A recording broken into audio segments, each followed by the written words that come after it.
ketika dia diproses menjadi madu dan dikeluarkan dalam bentuk madu. Itulah apa yang ada di dalam tawon tersebut. Yakhruju min butuniha, keluar daripada perutnya syarabun, minuman, mukhtalifun alwanuhu, bermacam-macam warnanya, fihi syifa'ul linnas, di dalam minuman tersebut terdapat kesembuhan bagi manusia. Inna fi dzalika laayatin liqaumin yatafakkarun. Sungguh hal-hal yang semacam ini terdapat tanda-tanda kekuasaan Allah Subhanahu wa taala bagi yang mau merenung. Dikatakan oleh para ulama, dawaul atibba'i murrun, obatnya para dokter itu biasanya pahit. Wa dawa'ullahi hulwun wa huwa al-asal. Obatnya dari Allah itu manis. Apa itu manis?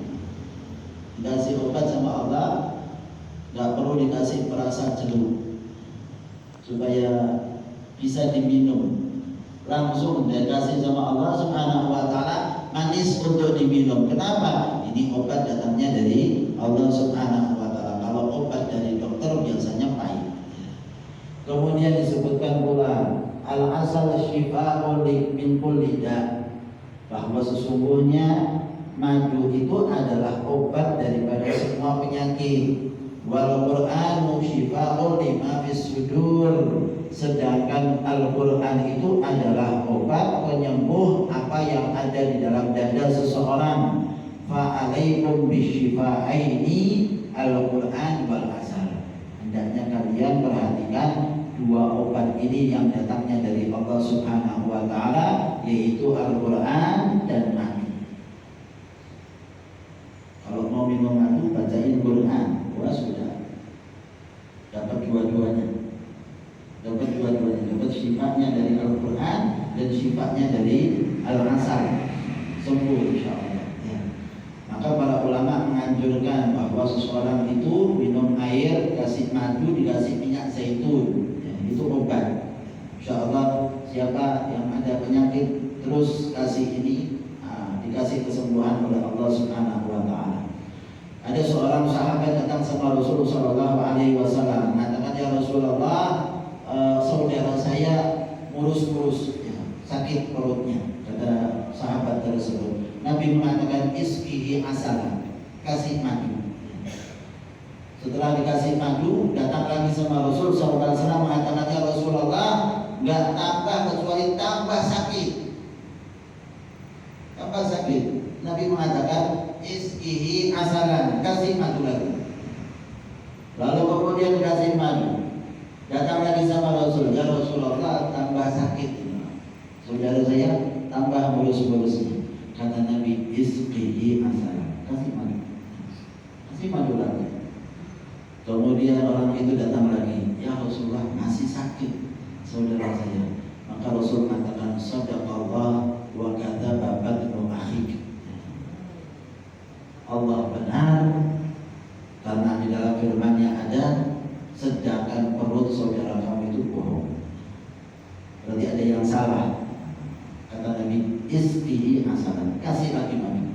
Keempat kalinya, fasaqahu fabadi'a. Lalu setelah itu yang keempat dikasih madu dan akhirnya sembuh orang tersebut. Artinya bahwa obat dari Allah Subhanahu wa taala pasti benar sebagaimana firman Allah Subhanahu wa taala. Dalam satu riwayat Sayyidah Aisyah radhiyallahu taala anha pernah mengatakan, anna Nabi sallallahu alaihi wasallam kana yuhibbul halwa wa yashrabul asal, bahwa sesungguhnya Nabi sallallahu alaihi wasallam itu suka kepada manisan-manisan dan suka untuk minum madu. Maka kita ini hendaknya menyukai apa yang disukai oleh Rasulullah sallallahu alaihi wasallam. Ada seorang sahabat, kalau tidak salah Anas ibn Malik, pada saat itu melihat Nabi Shallallahu Alaihi Wasallam makan adjubah, labu. Ketika makan labu, Nabi Shallallahu Alaihi Wasallam begitu senangnya hingga tempatnya itu kemudian dikoreti sama Nabi. Gak ada sisa sedikit pun, menunjukkan betapa sukanya Nabi Shallallahu Alaihi Wasallam terhadap jubah ini. Maka para sahabat Anas bin Malik mengatakan, mulai sekarang saya suka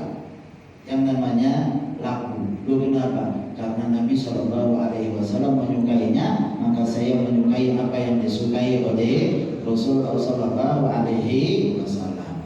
Kemudian berkaitan dengan hukum syariatnya, lebah itu makruh untuk dibunuh, ya, makruh untuk dibunuh dan tentunya haram untuk dimakan dalam hal ini. Ketentuan terkait dengan masalah hukum.